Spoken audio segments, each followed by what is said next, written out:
Hi, it's Chris Titley, and on today's episode of Scoreboard, I'm joined by Jade Bartholomeusz in person here on a beautiful Brisbane day. Yes, it is quite a beautiful day today. I woke up and nice sky, but it was a bit chilly this morning. It is a bit chilly. I had to have my jumper on. Yeah, it is. It's getting towards the shortest day of the year. I think it's the 20th of June or 21st, the darkest. And yes. I forget those dates. Welcome, anyway, to your first in-person podcast ever. Yes, thank you so much for having me. It's such an honour to be a guest on here. So thank you. Thank you. Now, Jade Bartholomeusz, people may or may not know that you're a hockey player. Do you want to talk about your journey in hockey thus far? Yeah, so I've been fortunate to have played a few national championships. I made my first Queensland team when I was in under 15s, but I actually didn't get to go away because of COVID. So, yeah, didn't get to go away because of COVID. And then I played my first nationals when I was 16 at under 18s. I played the following year as well, and then played the past two under 21 national championships. Right. And the love of hockey, where did that come about from? Well, my mum was a good hockey player, so she played for the Scorchers for many years, an underage Australian team. So she got us into it. I think the love just came from just like really just loving being competitive and like loving the challenge. And I also loved that it was a team sport. And I think, individual sports at times you can get in your own head a bit, but like a team sport, you really like the pressure feels like it's dispersed between the whole team instead of like it's just on you. So like I remember doing 400 meters and being like so nervous before I was about to do these 400s in high school. But then when I'd go to a hockey game, if it was a grand final, you'd still be nervous, but you felt like it was like you were all there together. You're all there together, and the pressure was eased a little bit because you had all these different responsibilities and roles, I suppose, that it wasn't just on you. It was a bit like, I suppose, your 18th or 21st birthday party. All eyes are on you. All eyes on you. Everything. It's a little bit overwhelming, I suppose. Now, when you first picked up or played hockey, when was that? So I first started hooking to hockey programs in Perth when I was around 5 or 6, but when we moved to Brisbane when I was 8 was when I played my first actual game. So that was an under 9. So played for St. Andrews. Any listeners, you want to join a club, shout it to St. Andrews. Come and join us. So, yeah. Awesome. And the attraction, I mean, you talked about the team side of things, but the hockey, the game, what makes it so attractive for you to play? I mean, when I was younger, I just was sort of thrown into it and I just liked it. I thought it was fun. But I think now, like having experienced more, I very much just want to be in that high performance environment, striving to, be at the top level. So that's what the draw for it is now, me just really wanting to try to get to the highest level I can. I love the game. I feel very free when I play. And some of my favorite moments have been on the hockey field. And in regards to what makes a good hockey player, what do you reckon? I think definitely athleticism, speed, and I think a striker. That's my position in the circle, just hunger and like wanting to like score and speed and strength and some good skills in there as well. And when you were younger and you were playing hockey, did you aspire? Did you watch hockey on the TV? Did you watch at the Olympics? Was there some people that you're going, wow, I'd love to like play like them? Oh, definitely. Like when I was younger, I remember the 2014, I think, Com Games where Donna Blythe scored like the winning shootout. And I just remember like from that moment going, oh, wow, like that would be amazing to be on that stage. And she was always like, that was one of my first idols. But more recently, Rosie Malone, I always watched her like growing up and found her very inspiring and played a few A-grade games against her. So I would always try and get a photo with her after the game because I'd be like, oh my gosh, I'm playing against you. Yeah. So, yeah, she's definitely an idol for me as well. So. And then the balancing of your hockey with what you're doing in life now. Do you want to talk about what you're doing as well? Yeah, so I was very fortunate in high school. I did this Young Entrepreneurs program and it's started a little passion project for me. So 1% Activewear. So I'm the founder of an activewear brand, but we're also a movement for improvement. So we want to help everyone achieve their big goals by breaking it down to small 1% chunks. So that's a passion project for me. And from the Young Innovators, I came third, and so won $1,000 towards starting that business. And then that sort of helped me get a scholarship with QUT, which helped me like financially, start the business. So that's been going since we launched in December last year. So going for a little while. We had our pre-sale in September, but that's sort of one of my passions outside of hockey that I've been trying to focus a bit of my energy on. So. Congratulations. What was the driver, or what do you see in activewear that you don't see now?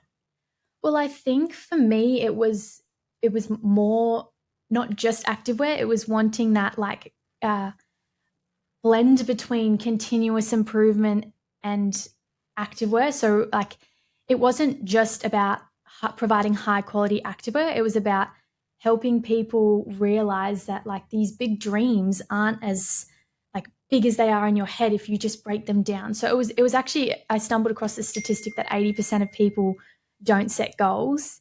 And so that's sort of what started it. So I was passionate about an active lifestyle, wanting to help people, and continuous improvement. So it was just like a blend of my passions, and then just focused on trying to get. Whoa, some music going on there. Some music. Queen, yes. Sorry, back to 1% activewear, right? So the idea to get better every day, which is the sort of 1% every day or week, is that right? Yes. So it's like the continuous improvement theory. 18 minutes per day over a 365-day period makes you in the top 95% of the world in that specific discipline. So it was really about like how small incremental progress can accumulate. So that was where it came from that perspective. I love goal setting. Like in my sport, I do it. In my academics, I would do it in school. So it was just a natural sort of progression for me to want to link not just activewear to a goal tracking platform. So, the original idea was to link it to an app. But at the moment, we just have a free goal progress tracker that everyone can get access to, not just upon purchasing from us, but anyone can get access to it. So, when you set your goals, have you always been a goal setter? And when do you remember setting your first goal? Oh, I think maybe year 5, definitely year 6. I definitely set goals. I think every Christmas I would the day before, not Christmas, sorry, the day before New Year's, I would write down, and I would sit down and I'd write all my headings, my academic goals, my touch goals, my hockey goals, my goals for well-being, and I would really methodically plot out okay, what's my big goal and how am I going to get there, and I'd have little check boxes. So it's something I've always done. I think mum and dad sort of, I don't know, taught us a little bit, but it's just something I've always loved to do, have a little plan for the year. What about lists? Are you a list maker? Do you love lists? I would say I'm a list maker. I think I used to be more writing in a notebook, but now I'm very much just on my notes. I write on your phone. Yep. What I need to do today. Yep. Use the reminders app. So yeah. Does the to-do list come back to your goals? Do you actually connect them sometimes? Going, actually, if I did this today, that's probably on track to the big, hairy, audacious goal. Yeah. Well, often it will, because it'll be I don't know, I'm going to do my rehab exercises today, or I'm going to do my 10 minutes of hockey. So often that's just I don't really think about it going back to my big goal, but it's probably subconsciously that's why I'm doing it, and that's why it's on there. So you mentioned rehab exercises. We haven't talked about this. In amongst all the goal setting of a big, hairy, audacious goal is to potentially do something, but then come out of left field, there's a little thing called injury. Yes. So what happened? Well, so playing at the 21s Nationals this year, unfortunately, I got into a collision, came off the field, thought everything was okay, went back on the field and ruptured my ACL. So this was in the second game as well. It was pretty heartbreaking. I sort of knew I had done it, but then got a little bit of a false sense of security because the physios were like, oh, no, we think it's okay. And I was like, oh, okay, that could be good. But I heard the tear and pop, and I definitely did do it. Heard it and felt it at the same time. Yes. Oh, that's shocking. And then from there going the actual raw emotion of this is an injury that could be 6 to 12 months probably. Yeah. So, I mean, initially I was like, oh my God, I just did my ACL. That was my first thought. And so I panicked a bit, and I was like, oh my gosh. And then I was just like, okay, I need to get off the field. And then I was waiting for the physio sort of their evaluation, and yeah, like they were thinking it was all right, and I was like, okay, like it could be okay, but in the back of my mind I was like, okay, like, you know, it'll be a long road to get back, but I was like, I'm not going to think anything yet until it's confirmed. And then when it was confirmed was when all the emotion hit me, and I was like, okay, like this will be a long journey, but you know, everything happens for a reason. You know, you can have your like bits of sadness and moments where you like feel a bit flat, but you know, after I had that initial like, okay, like this is going to be a big challenge, I just tried to like look forward, look at the positives I can get out of it, you know, like get stronger in my upper body, and just, yeah, tried to like focus on like a process and getting back. So. Yeah, and we tried to organise this podcast in mid-May, I think it was, and you sent me a little text going, oh my goodness, I'm so sorry, I've had surgery. Yes. I've done my ACL. I was like, oh no. Yeah. And so welcome. So everything happens for a reason. You're here now and you're walking okay. I noticed before. The stairs are pretty well. So how long has it been since the injury and surgery? Has been 26 days. So it's 4 weeks since surgery on Thursday, and we're at Tuesday now. So. Yep. And what have they given you in terms of like the program in terms of potentially coming back to competitive sport? Well, I mean, for a lot of the things I've seen is like sort of 8 to 12 months, like 9 to 12 months. So I'm hoping to get back on like the 8 to 9 months sort of trajectory. Like my big goal is to play nationals next year. So I think that's doable. Hopefully I can be back for trials in February, but we'll see. And when you had that goal, you're doing the goals and all of a sudden that this thing happens and you kind of have to cross out one of the goals potentially of playing or whatever it might be. But then you reset your goals and saying, well, like, I've got 12 months, this is the next short-term goal. Do you do that? You kind of go, yeah. Right. So, and how do you feel with changing your goals, I suppose? I mean, it was somewhat of a positive for like marketing the 1% Activewear, and the fact that I hadn't really focused on the movement for improvement side of things and our progress tracker much. I'd sort of just put a lot of photos of like our Activewear and what it looked like. So it's been good to be able to show like our philosophy sort of in practice. So I've been like doing daily vlogs on our 1% Activewear, showing like, okay, this is where I'm at week 1. Like, I'm going to show you how I'm going to get back on the field using our goal progress tracker. Like, I'm at progress goal 4 at the moment. So my next progress goal is to be able to walk into uni and like catch the bus, because it's like sort of a K in. So need to like be confident walking. But I hit my first progress goal of like reducing swelling in the first week. And then the second week was trying to walk and like being cleared to walk. And then the third one was driving, so I can drive now. And now the fourth one's like trying to like walk into uni. So that's sort of how I'm like approaching it, and just trying to like, you know, go one step at a time and show people like, look, I'm doing it. Like, you can do it too. Just like take that first that's step. Interesting that you're combining your work as well and like living it, I suppose, and coming. You're slightly younger than I am, but of the Instagram-y, TikTok generation of sharing stories and content, which is so critical in sport and sports athletes' journeys nowadays, not 10, 15 years ago. How have you found about, you know, building a brand around you and then now obviously sharing pretty much, not everything, but a lot of things in your life publicly? I think like sharing things publicly hasn't been too bad in that I'm like a bit of an open book, I think. But what I've found hard is I've tried to say like, I'm going to show you the ups and downs of the journey. So like showing that vulnerability, Yep. vulnerable side to the injury is probably the harder part, just because I'm not someone who likes to like show negative emotions. I'm a very positive person. I try and just be like an encouraging person to everyone. And so I don't really like to show myself being sad or like negative, but I've sort of learned that like I kind of have to, because that's what I said I'd do. I'd show you the ups and downs of the journey. So I don't really like that. Like, I hate showing people I cry.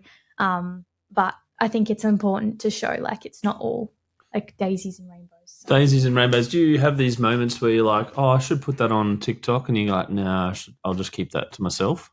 Well, I did, like, but my parents and like my mum and dad are like, look, like, I think it's important for you to show this side. Like, you look very much like you're just like all happy and like it's great, and like for the most part, like I'm a happy person and like I'm trying to like find the positives, but there's definitely moments where I'm like, okay, this is like a big challenge to get back on the field, and like it's going to be a lot of work. So yeah, like it is a challenge, but yeah, with the right support network, I think you can sort of.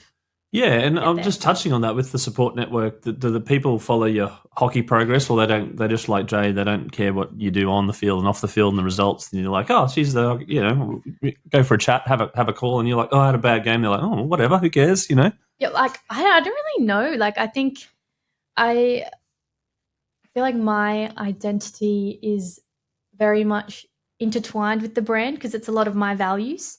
So I think maybe some of our followers would like think of me just the person, but I do try and like show a little bit that I'm an athlete because I think it builds a little bit of credibility with the Activewear brand. Like I train in Activewear every day. Like if I'm training in it at a high level, like there's hopefully a little bit more credibility built in the fact that like in our quality.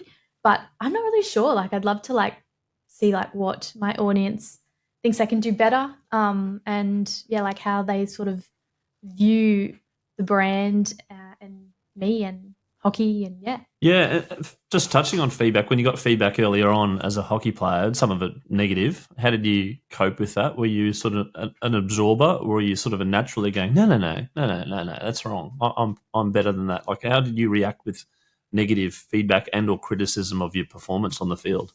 I'm always someone who wants to do better and improve and learn. So, I mean, I have always been like, okay, like, yep, I'll take that on board. Like, what would you like me to do? So I welcome constructive criticism and feedback. I think the only time I've maybe found it hard is when the way it's said has been like very like negative. But for the most part, like I love feedback. I think I always want to be a better person, be a better version of myself, be a better hockey player. So yeah, I'm like not opposed to it at all. Like I welcome it. So. And when it comes to 1% Activewear, where do you want to see the business grow in the next, say, 12 months, maybe while you're still recovering and doing a bit of rehabilitation? With 12 months, I would love us to break even. That'd be incredible.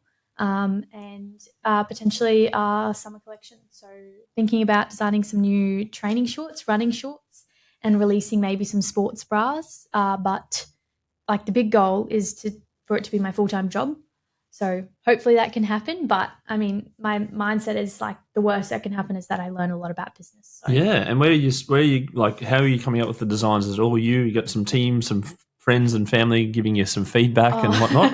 Well, it's all me at the moment, but I definitely would say I rely on like my family and some of my friends to be like, hey, like, do you think like this looks okay? And like, yeah, we do some like testing before as well. So like I test out all the stuff and get my like family to test it out as well. Yeah, so, no, I've interviewed Jason Kadee before, the basketball, who now works for Step One, the underwear company, and they seem to be like going down the athlete path of particular athletes wearing their underwear, etc. How are you going to go with the sort of athlete endorsement influencer, brand influencer? Have you given some free packs out to people yet, or free clothing to say, hey, you mind snapping that on Insta? Yeah, so it's such an interesting like point you make there because it's like where do you target? Like, do you target sort of like retired athletes who have like been very successful? Do you target emerging athletes? So I have given some to Jacinta Beecher, the Commonwealth Games bronze medalist. She did a great post for me. So I am thinking about that, but I just really need to make sure I sort of pick the right people. So I think influencer marketing, well, like it can work. I don't know. Sometimes I feel like it comes across more as like it's just an ad, whereas I want like if I gift a set to come across as like very genuine. So I'm still figuring out like who the best people would be to like gift those sets to. Yeah. So what you want is you want organic, I suppose, non-prompted love of your brand. Yeah, so people go, I've got it, and then they're like, oh, I'll snap them and tag them in because I just like wearing it and the product's good, right? Yeah, so that's what like I've tried to like showcase on our social media, some of our positive sort of like customer like reviews that from people who like say like they're really liking the brand, some of my favorite leggings. So just to like build that credibility and show people, but I understand like it's a new brand. It's hard to build that trust with people who don't know who you are. So I'm trying to like show my values and like trying to align that with the brand and show like I wouldn't put out something that isn't high quality because like my values are that I need to be a high quality person. So I'm trying to showcase the quality of the brand also through my actions as well. But, it's a learning experience. I'm definitely learning a lot in like marketing and like social media. So, yeah. Yeah. And you talked about your values a couple of times and how you want to intertwine that into all of you, into your brand. Can you go through your values and where they've come from, and I suppose, and how you want to sort of translate that to people going, hey, I'll buy something from 1% Activewear? Well, I think the main thing I want to show is like just continuous improvement. Like I've said that a few times, but like it's in the name. In the name, yeah. But yeah, that's like one of my main values. I always want to be a better person, be a better hockey player. Like in all of my endeavors, like trying to just improve, and that. And I think that's why I want to show that side of myself on the brand page, because I think practice what you preach. Like if I don't want to be a better person, if I don't want to try to improve to achieve my goals, like why would anyone listen to me when I'm like talking about it on the brand and like talking about that's the brand's values? So, I think it's just important to like actions speak louder than words. When it comes to improvement and sort of measuring improvement, there's information overload in this world. You can scroll for forever on your phone. Yep. You can watch as many Netflix series as you want because they're addictive, and listen to podcasts, etc. How do you kind of disseminate information firstly, and then secondly measure your improvement? I think everyone has their own way of like goal setting and goal tracking. I think mine's like a bit methodical. Like it's probably pretty normal, just like the SMART goals. I sort of set my SMART goals as my big outcome goal. Which is the one you're up to, number 3. You're going for number 4 right now in your recovery. Yeah, right? So my outcome goal is like the big end goal. So my outcome goal at the moment is to get back on the field for under 21s next year and play. And then my progress goals are how I'm going to get there. So that's how I do my goal setting. Like everyone's sort of different, but I guess that's what the template's for. Like if anyone's struggling on like, how do I start? It's like, well, you've got like a free template that can show you how to do it, explains what an outcome goal is, what a progress goal is, the continuous improvement theory. So that's how I do it. But, it might not be the perfect way, but it can help people who don't really know like where they want to start. And what about the information? Do you go to social media, etc., to follow people for leadership tips on retailing, tips on omni-channel marketing? Do you go to, or do you watch documentaries or listen to podcasts, etc.? For me, I definitely try and just go through the business network that I am fortunate to have at the moment. So like QUT entrepreneurship, like I'll go to one of my mentors like Wayne Gerard or Marcia Matuszek. Sorry, Marcia. I'll just go to my mentors who have like been there, done that, serial entrepreneurs, and just like ask them questions. Some of my dad's business network, I've reached out to some of his mates who have businesses as well. They probably get a bit annoyed. No, they don't. They're so lovely. Exactly, yeah. But yeah, like I just try and reach out to like anyone who's been there, done that, has more experience than me, and just ask them like, how did you do it? Like, what do you recommend? I find I absorb a lot of information through interaction. So I try and listen to their advice. And just try and implement it that way. So. When it comes to retailing and fashion, is there some brand or person that you kind of aspire to, that you love, that you purchased through your life, and you're like, wow, that was they're quite successful? Oh, like that's an interesting question. I haven't really thought about that. I mean, in terms of like fashion? Yeah, like one, maybe you go like, for instance, my wife loves Gorman, right? And she's like, oh, wow. And I look at that and I'm like, what made her like Gorman? Why? How they've set up, what the quality of the product's like. There's other ones like, Dinosaur Designs, for instance, and you're like, why are they so successful? And I'm curious. Do you do that as well? Yeah, well, I think when you think of brands like that, I guess a brand that I like is like Kookai. Like it's not really in the activewear industry, but what I like about it is that it's very high quality, and you can tell that the fabrics are like really incredible. And I think, when you look at it and you go, well, why are like these young girls spending like, $250 on like a skirt here? And it's because they've really like, it's expensive because of the quality. And I think that's sort of a lesson I've tried to take and go like, well, people are prepared to pay a little bit of a higher price point if the quality is there. So our stuff's all made in Europe, handcrafted with Italian fabric. So I've gone like, you know what, I will put our selling price at a little bit higher than like I would have liked to originally, if I know that, it's actually worth it because of the quality. So I think that's like a lesson I've taken from them. Like I know for girls my age, it's like a store that everyone like loves. So I guess their craftsmanship is something that so the quality of the product and paying for quality. And I think you've seen some examples recently like Frank Green. You've seen examples like Yeti. Yeah. You've even seen examples like this little iPhone called Apple. Like they don't discount. Oh, they don't. Right. And so the people pay for quality and like the Yeti products, for instance, is another one. There's a number of different examples of paying for quality versus maybe another successful business, Havaianas, where they bust every so often and you go and buy a new pair because, I don't know, it's just cool and maybe the branding, etc. Yeah, so there's a really fascinating, like $30, I'll just get another one, right? Yeah. Whereas Frank Green, if your kid loses a water bottle at Frank Green, you're like, no, that's it, you're done. I'm not buying you another one. They're $79.99 or something, right?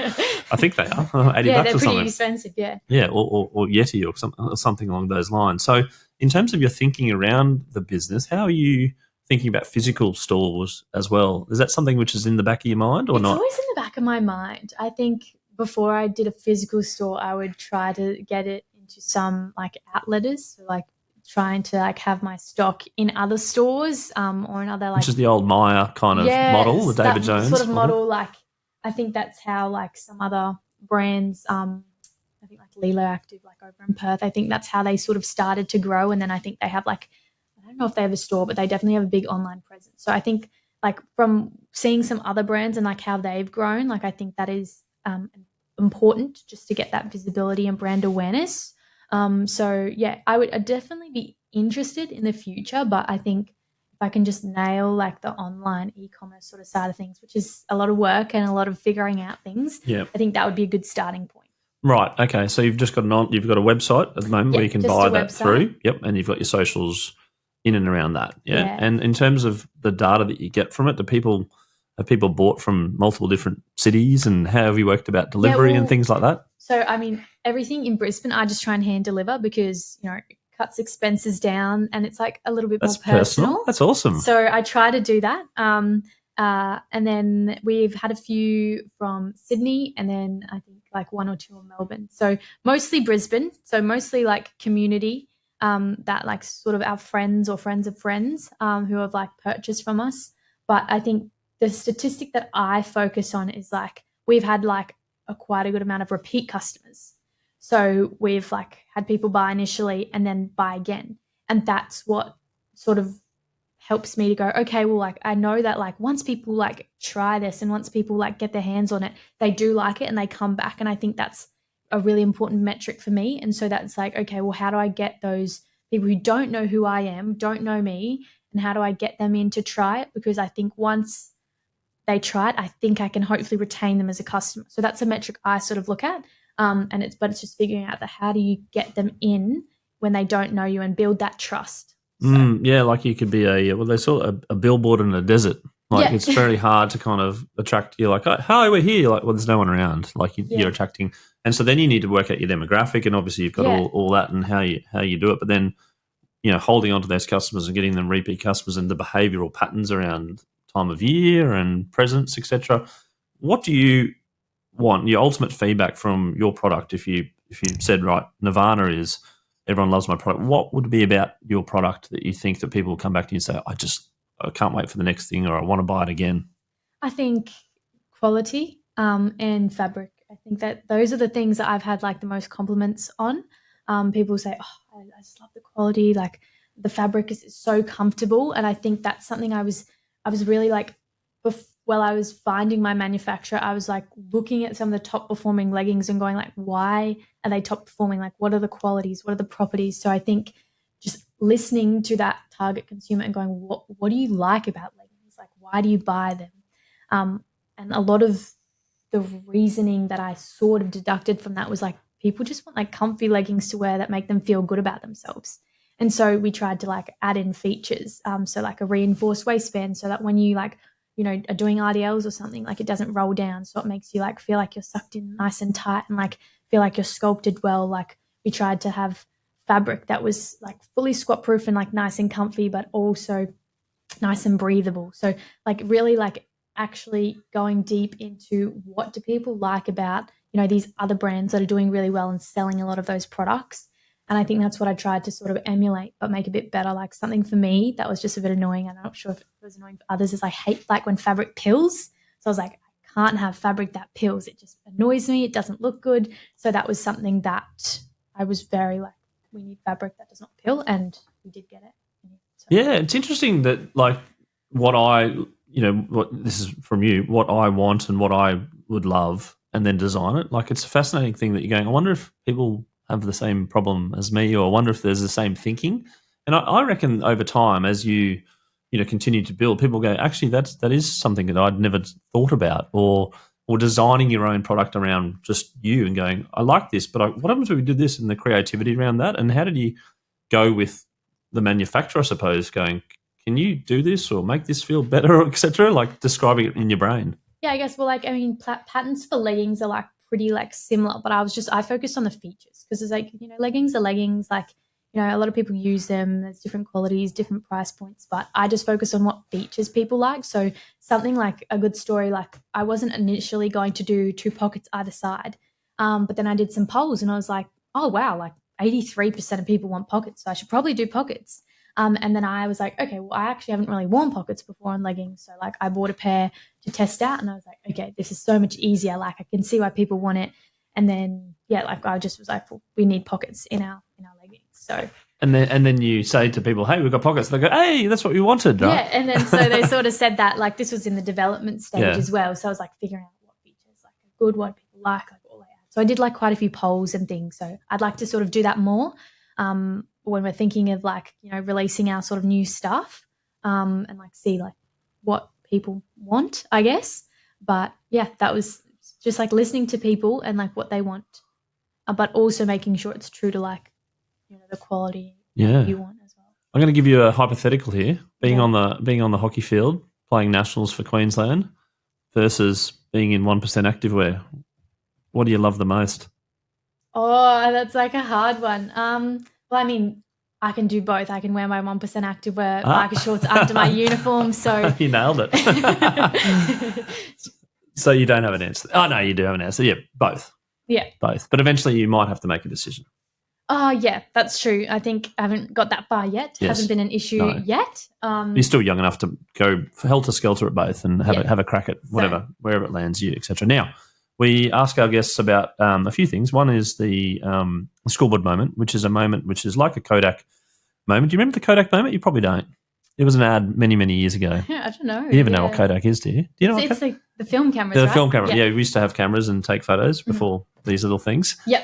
And used to go to a store to get the film developed. They've made a comeback, actually. A lot of people like their film cameras. Oh, there you go. A comeback. Wow, I feel old now. So it's a moment in your life you're like, this is very vivid and very memorable. And from that moment on, things changed a little bit. So my scoreboard moment was my first nationals. I was 16 and I was playing in the under-18 second team for Queensland. So 2 years up. You're playing 2 years up. Oh, I was turning 17. So it was like, I had another year left. Yep. And that was the first year they had second and first teams. So we got into the tournament and we ended up being in the final. And in that final, we were playing the Queensland first team and we ended up winning. So that was an incredible moment because it was like very special because it was my first nationals, like first gold medal, but it was also special because it showed like it's so important to have a team that really believe as a team that you can do it. Like no matter if you're an underdog, it doesn't mean you can't win. If you like play well as a team and you believe as a team that you can do it, like you can get there. And I think that was like a testament to the fact that, our team really like believed we could do it. And it was like just so fun, like such a positive environment on the field. And I think that's something I try and take into the rest of my hockey career, just like be that positive person, like try and like get that belief in the team. Like, so yeah, like that was just an incredible moment. So. That's awesome. And the belief about like just already saying like you're the number 2 team against the number 1 team. And when, I've got kids that play sports, they're like, oh, we're playing the top team, on the table, etc. And even in watching sport now, people are like, oh, they're playing the Melbourne Storm or whatever it might be. The belief of going, no, it doesn't matter who we're playing. We can, like, the table doesn't matter. It's today matters. Yeah, exactly. Right? And having that belief as a team, that's an awesome scoreboard moment. The other one is about sport, of course, which doing a scoreboard is your all-time favourite sporting moment. It can include yourself or it can not include yourself or include both. So your all-time favourite sporting moment. This is very vivid in my mind still. I think I was like around 8. It was 2012 Olympics. I got up early, put the TV on, and it was Sally Pearson in her 100-meter hurdles. And, yeah, I watched her win that Olympic gold medal, and I couldn't believe it. I was so excited for her. Like, it was such an inspiring moment for me. I think afterwards I wrote, like, I printed out an in-color photo and, like, wrote inspiring on it.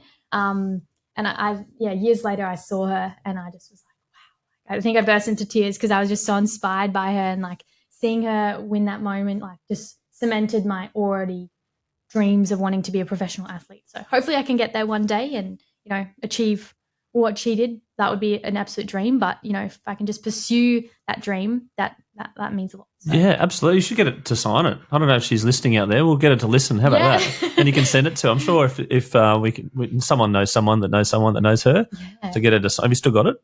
I think I still have it, but it was like a piece of paper, so I think it might be like a bit. Maybe you could print it out now and the same thing. I think I still have it. I'd have to have a look. Olympics bring out so many inspiring moments. We've had so many great all-time favourite sporting moments. The Olympics and 2012 was amazing in London, and as we've gone back to 2000 a number of times as well with Kathy Freeman at the moment. You could watch that 100 times, and from the analyst in me and commentator in me, the call from Bruce McAvaney was just one of the best ever as well, in terms of letting it pan out, but also just the way that he handled that particular event. It gives you goosebumps. So you can watch it 1,000 times and not get sick of it. I can watch it 1,000 times and just get goosebumps. Yep, no, indeed. Now, the Scoreboard Scramble, which is another little thing I've just thrown in, and it's quite a popular segment, actually. So if there's any sponsors out there that want to sponsor the Scoreboard Scramble, it's spelling a word backwards. We had Michael Kasparus on yesterday. Now, I don't know if I pronounced his last name correctly just then, but he had to spell his last name backwards. Okay. Right? And normally it would be quite easy if your name was Smith, potentially. But Bartholomeusz, I'm going to get you to spell the word. I'm going to try my best. Bartholomeusz. And you've got 20 seconds. There's no pressure at all. Your time starts now. So ZS UEM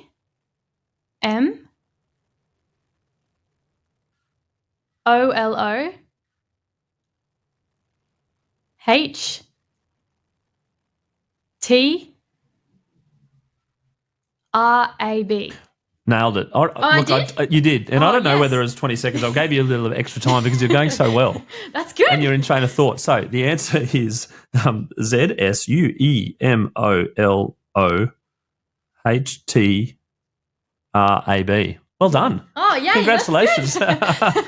It's interesting because you put you on the spot about your own last name and you have to spell it backwards. There you go. Oh, normally I do like a sporting events, etc. But I thought with Kasparus and Bartholomeusz, how good here. Awesome. Now, one final question. And now you're 19. Yes. Take you back 7 years. And you've got a 12-year-old girl that wants to be like Sally Pearson. Yeah. And watching her in the Olympics. And there's moments out there and you go, I want to be that person. I want to drive forward. Going back in the last 7 years of your life and also into the future, what advice do you give to your 12-year-old self in 2025? Everything happens for a reason. Your journey is your journey. So, if you don't make your team at 12, it doesn't mean you won't ever make a team. And your journey is different. Like everyone's journey is different. And just trust the process and go through life with optimism and just enjoy the challenge. And there'll be setbacks like injuries. Oh, of course. Yeah, and there'll be people setbacks. That you like rejection of a team or you don't get picked or someone's bullying you at school about you're no good at this or you're no good at that. What do you say to that? I mean, you'll get through it. Lean on your support network. There'll be tough times, but, just go back to your resilience and perseverance that you've built. And if you really want to do something, you'll do it. And you're having fun? Yes, of course. Yeah. You enjoy the business, you enjoy the hockey, you enjoy the uni. Yes. Everything's fun. No, and obviously not, it's not fun all the time, of course. Yeah. But keeping a smile on your face. Jade Bartholomeusz, thank you for coming on Scoreboard. You've had a lot of energy today, and it's been great to have that transcribed through the podcast. And congratulations on getting through your first ever Thank you very much. Live podcast. And I wish you all the best with 1% Activewear. Now, how do listeners go out there and find it? Our website, 1 with the number, %activewear.com, and our Instagram and TikTok, which is the same, 1% Activewear. 1% Activewear. They can follow your story through your ACL recovery as well, which you're doing and whatnot. And I wish you all the best with your recovery and getting back onto that goal of playing the Nationals in 2026. Looking forward to following your progress and looking forward to sharing your stories through Scoreboard as well. Thank you so much. It's been such an honour to be on the Scoreboard podcast. Such incredible stories you're sharing and amazing work. So thank you so much for having me.